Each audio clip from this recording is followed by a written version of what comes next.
Hello, my faithful Morticias and Morticians. This week I'm releasing a very, very special episode, my Halloween live show. What you're about to hear is the last stop on my first ever Midwest tour. I couldn't have been happier with the turnout. I was thoroughly spooked by everyone's costumes. Thank you so much to my live listeners for dressing up and spending Halloween night the right way. What an epic welcome home after a month of travel. And to top that off, I received some career-changing news that I can't wait to share with you, but more on that later. Now, let's get down to business. I present to you the Wicker Park Watcher.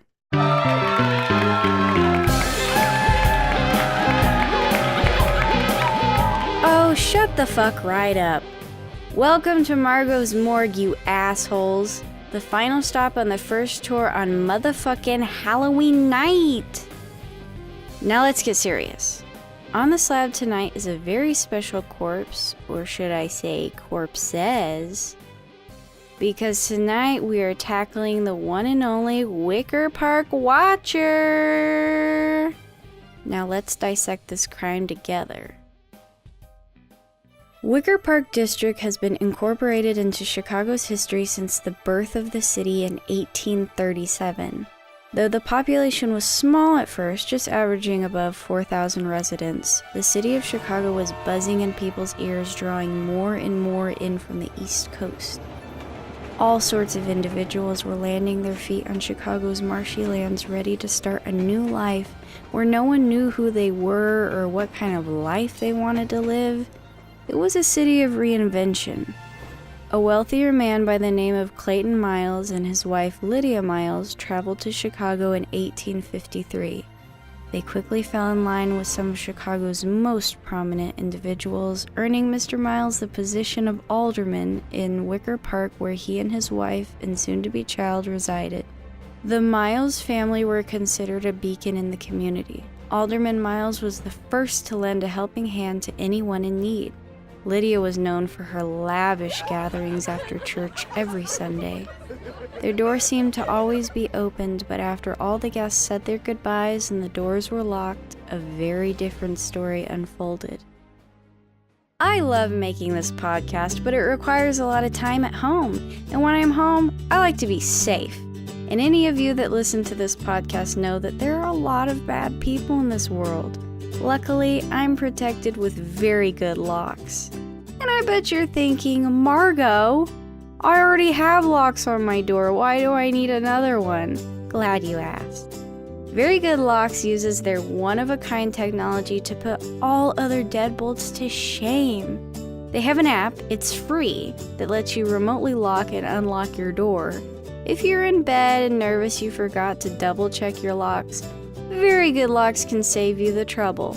No more double, triple, quadruple checking that your apartment is secure.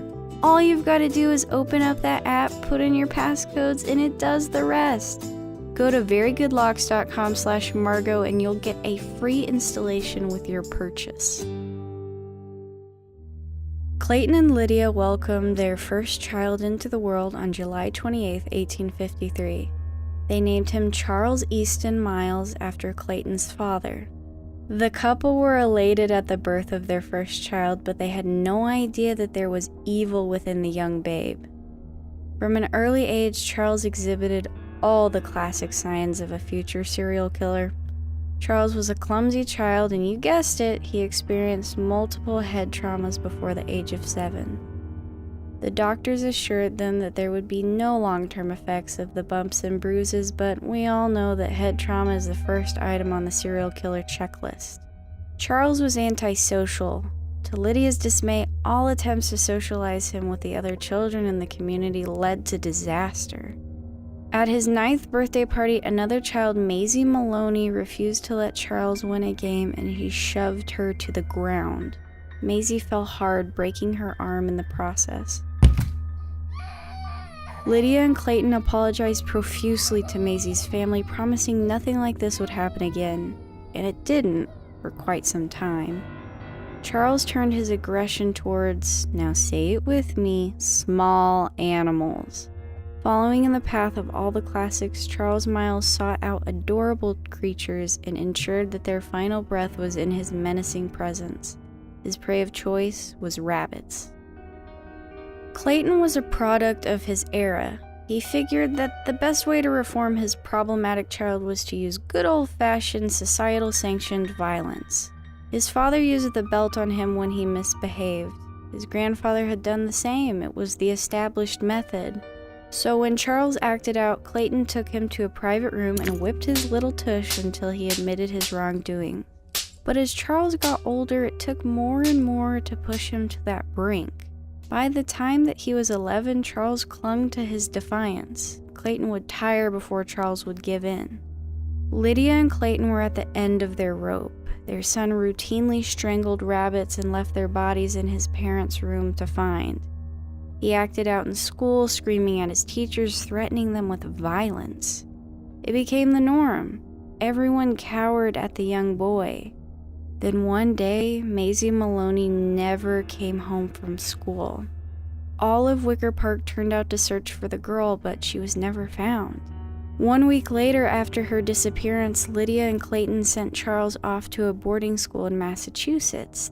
They told all their friends that it was to help prepare him for the future, but we all know that it was to cover up his first murder. Things were quiet surrounding Charles for many years. Now let's jump forward to 1871 on the fateful day that Chicago caught fire and burned to the ground.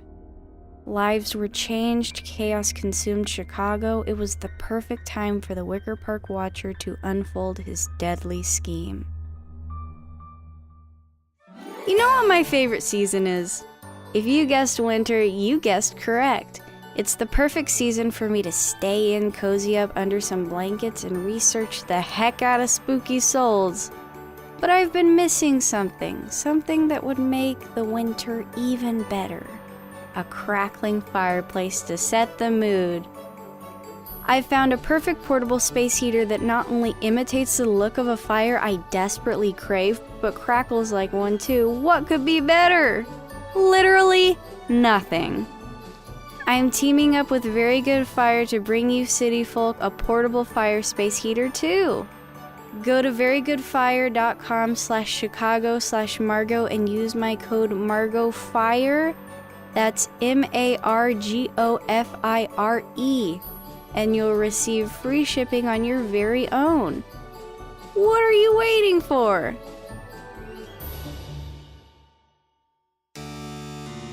On his 18th birthday, Charles Miles left the boarding school he had been shipped away to for the duration of his adolescence. Not much is known about this portion of his life. The boarding school was known for discretion as well as corporal punishment. Charles was eager to exercise his new freedom. He packed up his belongings, boarded a train, and ventured back to the streets he had once called home. Rose Hine, a young nurse, was coming home from work on the fateful day the city went up in flames. In all the chaos, no one noticed that she had never made it home. Unfortunately, in the 2 days the fire was ablaze, most people who went missing were caught in the deadly flame. Her sister Susanna was the only one to insist that there was more to the story. Susanna went to the police to report the disappearance of her sister. She waited for hours in the lobby of the police station, but unfortunately, the officers refused to give her the time of day. They dismissed her tales of a man who had been following Rose around for weeks. The police assured her that it was a coincidence, that Rose must have been lost to the fire, that there was no need to investigate further. After sending her home, they remarked in their notes that she was a hysterical woman, because the past was bad. Susanna never conceded to the story of the policeman who dismissed her. From that moment on, she had a mission. She was determined to find that man again, the man who followed Rose a little too closely, who had stared a little too long. Unfortunately for Susanna, their paths never crossed again. At least to her knowledge, the Wicker Park Watcher was learning. Just like you keep up with your favorite true crime stories, it's important to stay on top of your everyday life or you'll end up behind bars. Or below the bar. Well, I've got a solution for you. On the train, in your Farzug, on your lunch break, keep your mind sharp like a good knife using the Very Good Brain Thinks app. Once you hit download, make a profile, sign into Very Good Bookface, you can start in on the best learning of your life, all in the form of games. Yes, that's right. 15 minutes a day of puzzles, math questions, and Sudoku will truly change the way you think. I started using the app a few weeks ago, and I've got to tell you, my wit is stronger than ever. I'm answering questions during Tuesday night bar trivia faster, louder, and more accurately. I'm tying my shoes without looking, and I always look. The Very Good Brain Thinks app might tickle your noggin at first, but I personally guarantee the results. The best part is, it can be completely free with my promo code MargoLearns. That's MargoLearns to get a free download and 50 brain tokens to jumpstart your daily learning. Sheila Henley was the next unlucky subject of the Wicker Park Watcher's attention. One evening when coming home from a neighbor's house, she noticed a man standing at the end of her block. He was motionless, still as a statue. Peering at him from afar, her blood ran cold. There was something familiar about him, as if he had been just on the edges of her life for some time. She hurried into her home, fumbling with her keys at the front door. In her panic, Sheila dropped her keys. As she reached down to grab them, she heard the sound of someone running at her and then felt a sharp pain on her head. Then everything went dark. The next morning, her body was found in the bushes in front of her home. Despite the large wound on her head, the cause of death was found to be strangulation. Sheila's husband, Robert, was brought in for questioning because, as you know, the husband always does it. Robert had a solid alibi for the evening, though. He had been working late at the factory and then gone out for a drink with his friends. He promptly drank until he passed out, and the owner of the bar let him sleep it off. Sheila's death remained a mystery. Just 2 weeks later, Darcy Milford was found strangled in the alley behind her home. 1 week after that, Myra Reeves' lifeless body was discovered on her porch by the milkman during his morning delivery. The Wicker Park Watcher was escalating.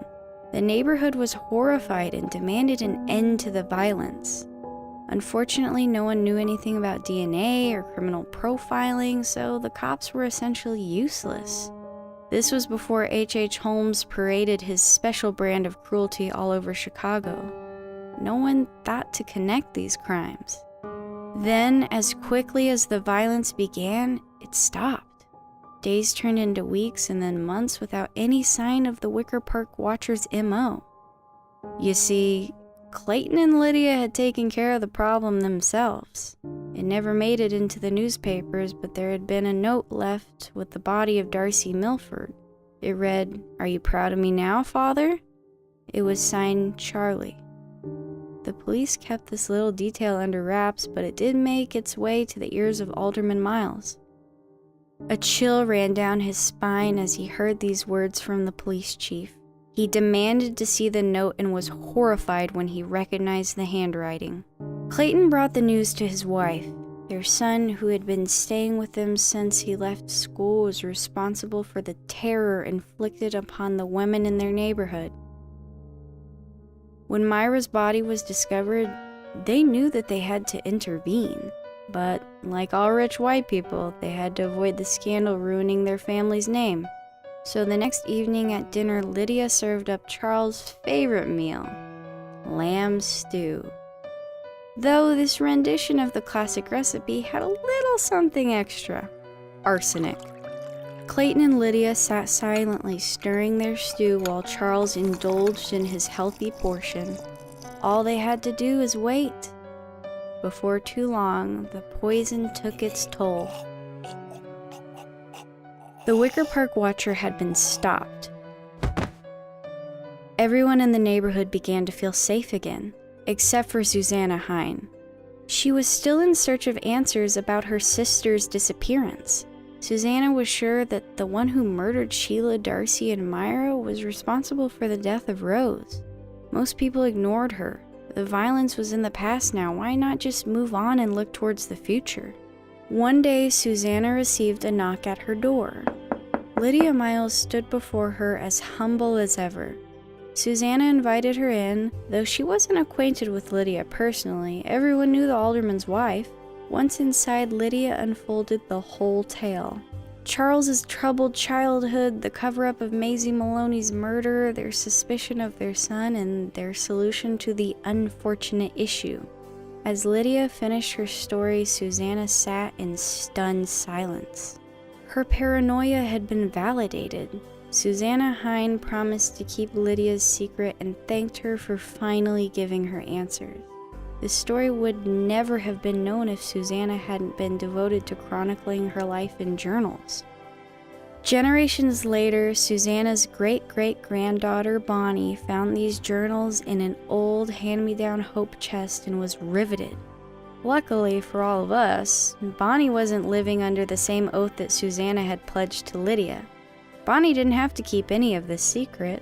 So she researched the hell out of it and wrote a badass book, The Untold Story of the Wicker Park Watcher, which was my main source of research for this story. Well, Chicago, that's it for me. Thank you again for making this the best Halloween ever. Time of death, 2147.